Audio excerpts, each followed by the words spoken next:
यह कहानी है एक छोटे से गांव की, जहां एक पुरानी हवेली खड़ी है, समय से थकी हुई, पर अब भी अपने रहस्यों को संभाले हुए।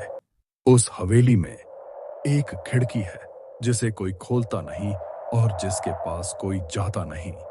कहते हैं रात के सन्नाटे वहीं से किसी की फुसफुसाहट सुनाई देती है।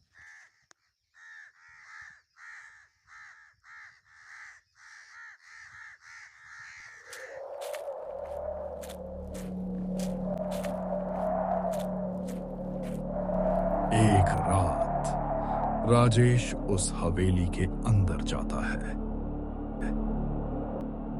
चारों तरफ सन्नाटा छाया हुआ है, जैसे हवेली अपनी सांसें रोककर उसे देख रही हो। दीवारों पर टंगी है पुरानी तस्वीरें, धूल से ढकी, मगर आंखें अब भी जैसे उसे देख रही हों।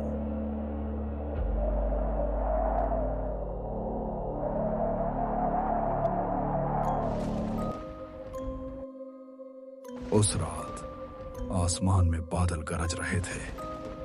हवाएं पुरानी हवेली की दीवारों से टकराकर एक अजीब सी गूंज पैदा कर रही थीं। खिड़की के पास खड़ा राजेश अचानक ठिठक गया। उसे वहां से आवाजें सुनाई देने लगीं, धीमी, फुसफुसाती, जैसे कोई उसे नाम लेकर पुकार रहा हो। अंदर सिर्फ एक कुर्सी थी, पुरानी, चरमराती हुई। कुर्सी अपने आप धीरे धीरे हिल रही थी, जैसे कोई अदृश्य हाथ उसे छू रहा हो। खिड़की से ठंडी हवा अंदर आ रही थी और उसके साथ एक अजानी सिहरन भी। खिड़की धीरे धीरे हिलने लगी। उसकी चरमराहट पूरे कमरे में गूंज उठी। राजेश ठिठक गया। दिल की धड़कनें तेज हो गईं।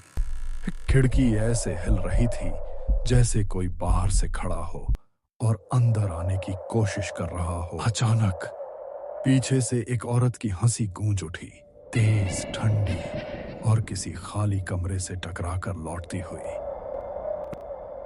राजेश का दिल एक पल को थम गया। उसके पैर जमीन पर जैसे जम गए हों। वह न हिल सका, न बोल सका।